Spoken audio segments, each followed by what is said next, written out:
video lecture number 4. Today is July 6, 2022. No?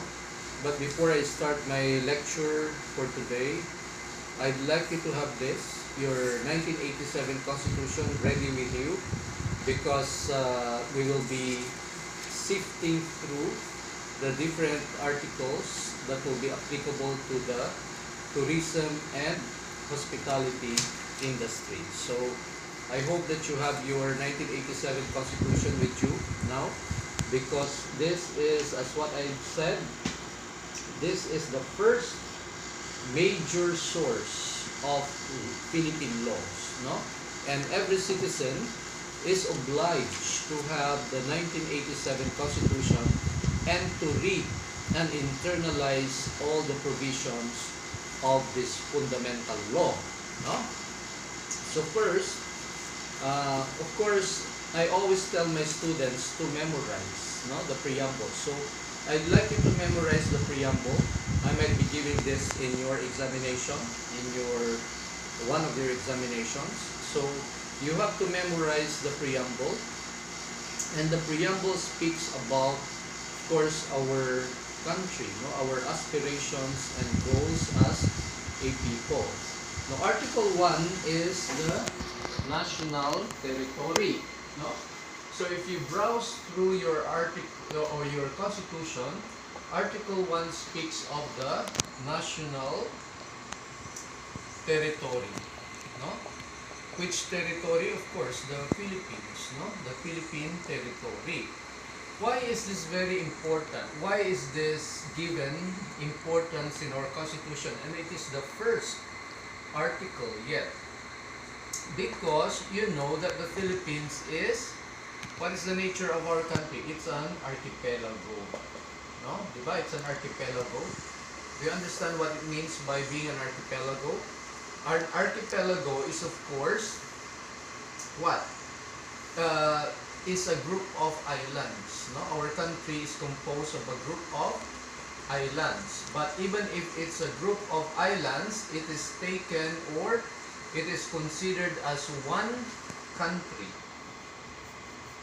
One country. Even if it is composed of a group of islands, it is taken as a country. One country.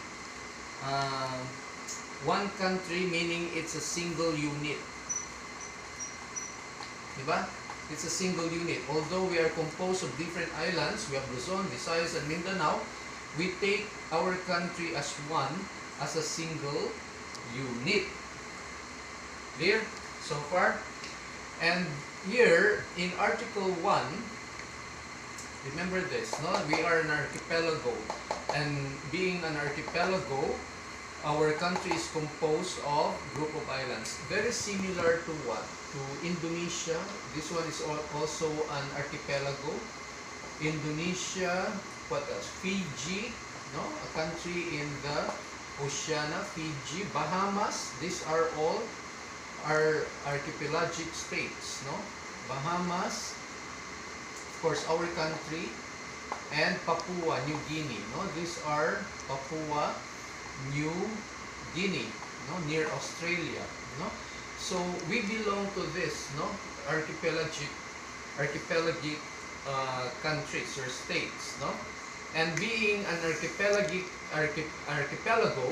we are a signatory, no? This is a treaty which I was mentioning to you last time, no? We are a signatory to what we call the UNCLOS. What is the UNCLOS again? United Nations Convention on the Law of the Sea, no? It's a convention or it's a treaty, no? Here and here, I'd like you also to memorize Article 1, no? Because in Article 1 of our Constitution, what is that? Article 1 speaks of a very, very important doctrine or principle. What's that principle? Just tell me. It's called the Archipelagic Doctrine. Archipelagic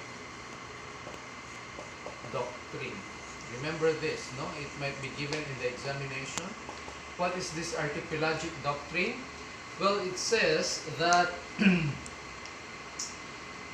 because our country is considered as an archipelago, no? Because our country is considered as an archipelago, what happens? What does that mean? No, it means that our country shall be taken as a single unit. No? That's what I was telling you earlier. It will be taken or considered as a single unit. So, you know that these are composed of different islands. No? Our country is composed of different islands. So, because we are an archipelago and we take our country as a single unit, as one country, so being an archipelago, it is composed of many islands. No? So, what happens is that yung water, say for instance, this is the map of the Philippines. No? This is the map, no? Composed of different islands. Something like that, no? Composed of different islands, something like that. No? This, of course, there are waters here, no? Water there. And we call that the internal waters of our country.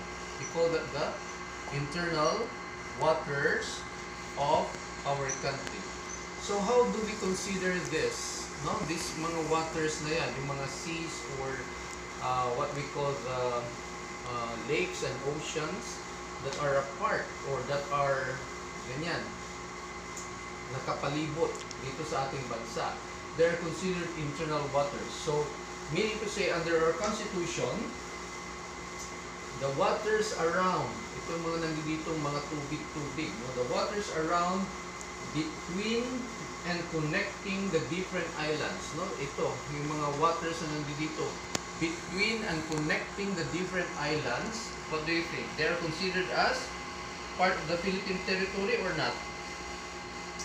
Well, they are part of what we call the Philippine territory, no?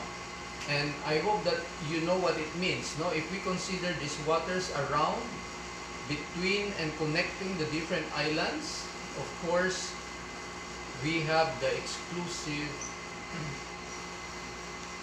sovereignty, no? Tayo ang powerful, tayo ang may control, no? Exclusive sovereignty.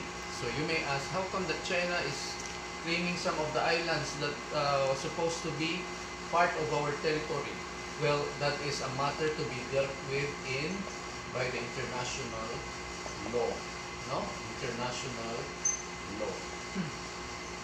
So remember the Archipelagic Doctrine, because our country is an archipelago which is considered as a single unit or one country.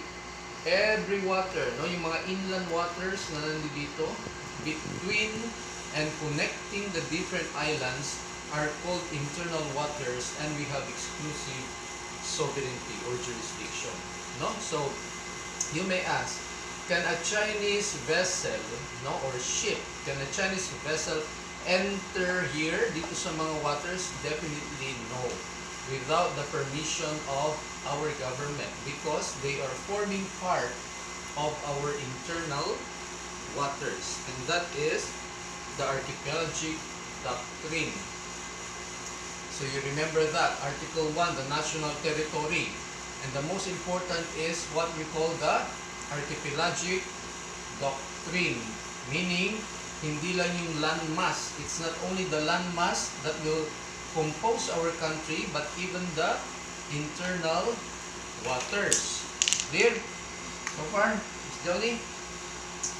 Okay, we move on. So we are through with Article 1. So we move on now with, of course, very important will be Article 2. No? What is Article 2? Don't you read that, Ms. Downey? It is now the Declaration of Principles and State Policies. No? Declaration of Principles. Whose principles? Well, state principles. No? Declaration of Principles and State Policies. We will not be discussing all of them. No? I will be discussing only those that pertain to the hospitality and tourism industry. Now we move to that section 1. No, remember this. Section 1 will also be part of, will also pertain to the hospitality and hospitality and tourism industry. It's called, the Philippines is considered as what? No? It's not only an archipelago, but it is also considered as a democratic country, democratic and republican country. What do you understand by that? Democratic and republican. Well, democratic, in a democratic society, who has the power, no, to express and to vote? Well, it is the people. And what do we call this right of the citizens? We call that suffrage. No? Suffrage. No, democratic, because we can vote and express our wants, the people whom we would like to put in government. It is the people who are the most powerful element in our society. Democratic. No, we can vote for the right people who will man our government. Republican, meaning it is a manner of representation. No, it's not actually the people who will manage the government, but we elect our representatives. No, we elect our president, we elect our vice president, we elect our senators, we elect our congressmen or members of the House of Representatives, and they will represent us, no, as a people. Okay, that is what we mean by republican. It operates by way of representation. The people will be represented by the people whom we elect. No? Clear so far? And then we move on to section 2. It says here, the Philippines, section 2. So this one, you remember all these principles in our constitution because these are very important provisions, no? So we move to section 2 of the constitution. It says here that the Philippines renounces war, no? Ayaw ng Philippines yung gera. Renounces war. Renounces war as what? As an instrument of national policy. No? Renounces war as an instrument of national policy. No? So what it means here is that because we do not want war, we are a peace-loving nation, or peace-loving country. We do not want war. We do not want to engage in war. So we are peace-loving. And that's why we are also a signatory, another treaty. Because we want peace in our country, we do not want war. We renounce war as an instrument of national policy. We are a signatory to the UN, another treaty. UN Charter, United Nations Charter. Because this one is by following the state policy of embracing peace. No, we want peace and not war. No, so we do not want to go to war. Okay. So we go to section 5. Could you read that, Ms. Joni, for section 5? Now, section 5 speaks of, we are still in article 2. No, section 5. No, section 5 states that we want the maintenance of peace and order. Well, maintenance of peace and order. Well, this is just an affirmation of what I've been telling you earlier, that the Philippines is a peace-loving country. We renounce war as an instrument of national policy. We do not want that because we are a peace-loving people. The maintenance of peace and order, the protection of life, no? The protection always of life, liberty, property. What is liberty? Freedom, no? Because this one, we always want to protect our life, our liberty, our freedom, or our property, because we are a democratic country, no? Any person would have the right to live according to his wishes, but within the bounds of the law. Okay. The next one would be section 7. No, this will affect the. You remember these specific provisions that affect the hospitality and tourism industry. No. Section 7 of the Constitution. Section 7, Article 2 of the Constitution speaks about it shall pursue an independent foreign policy. Pursue an independent foreign policy. Now, when we talk of foreign policy, the agency that is in charge of this foreign policy will be the DFA. What's the DFA again? Department of Foreign Affairs. No? For in this, in its relations with other states, the government's consideration shall be national sovereign. Now, of course, we have to protect our sovereignty. These are the considerations of crafting our foreign policy: national sovereignty, territorial integrity, and the other one is what we call national interest. So you remember that the DFA will craft our specific foreign policy, and the primordial consideration would be national sovereignty, territorial integrity, as well as national interest. And then finally, as we move on, another section which will have relevance to the tourism and hospitality industry would be what?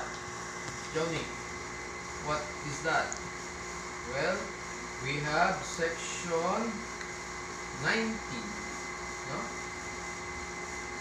Section 19 of Article 2. No? What is section 19 of Article 2? It says here, if you have your constitution, the state shall develop a self-reliant and independent. So it means that we want our country to be self-reliant. What do you understand by self-reliant? Well, it can stand on its own. No, self-reliant, independent national economy. No, independent.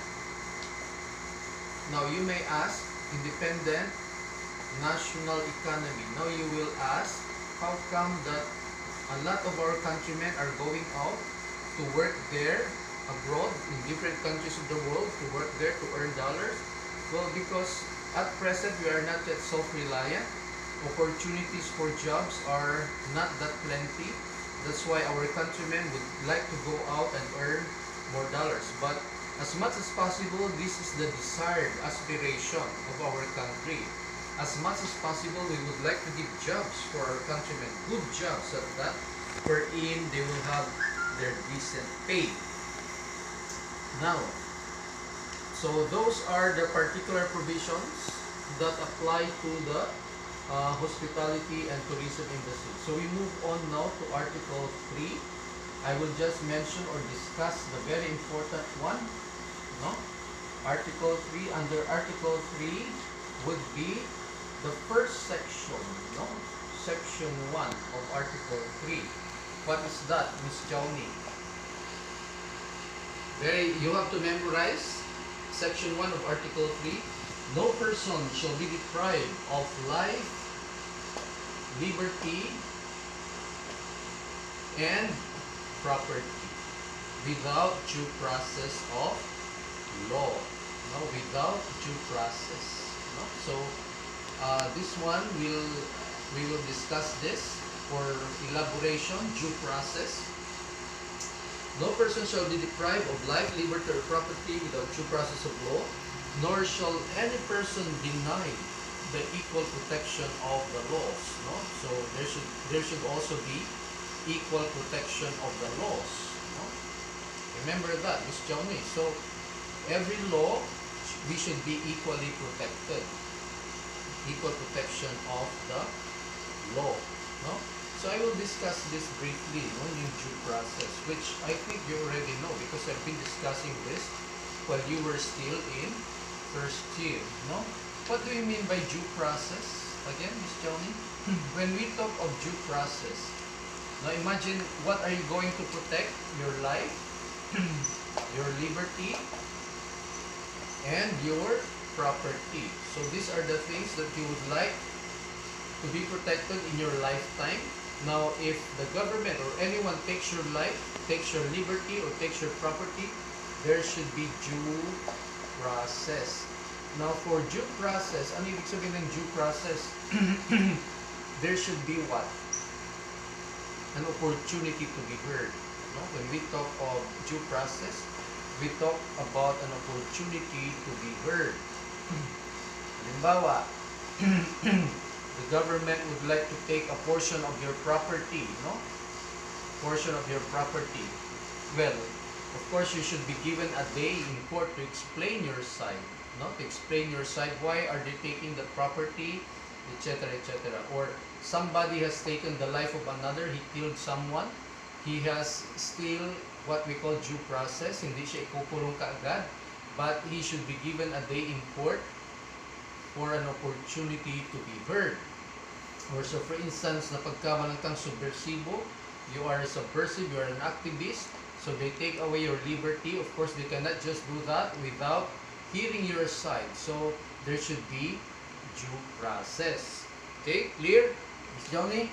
So remember this term, due process. And when we talk of due process, we talk of two aspects, no? We talk about the substantive aspect of due process, and what's the other one? Procedural, no? Procedural aspect of due process. I will be discussing this at length next time. But for now, I will be giving you your assignment. Your assignment number 4 would be to your assignment number 4 would be to okay, I will just write it down. What is assignment number 4? Assignment number 4, this will be your assignment number 4, Miss Johnny, no? Of course, you know that we are a signatory to UNCLOS, no? What is UNCLOS again? United Nations Convention on the Law of the Sea. So, assignment number 4, what is UNCLOS? What is UNCLOS? Because, of course, when you become a tourism professional, you should know that, no? United Nations Convention on the Law of the Sea. What is the purpose of UNCLOS? What is the purpose of UNCLOS? No? Of course, you know, bakit mayroong ganyang convention or treaty? And then finally, how many signatories? How many signatories to date? To date, meaning ngayon, to date, does UNCLOS have? Does UNCLOS have? No? Okay, you have to know how many signatories, how many countries have signed the UNCLOS, no? It's not only the Philippines, but there are a lot more, no? A lot more signatories. Okay, I think that is all for today. Thank you very much.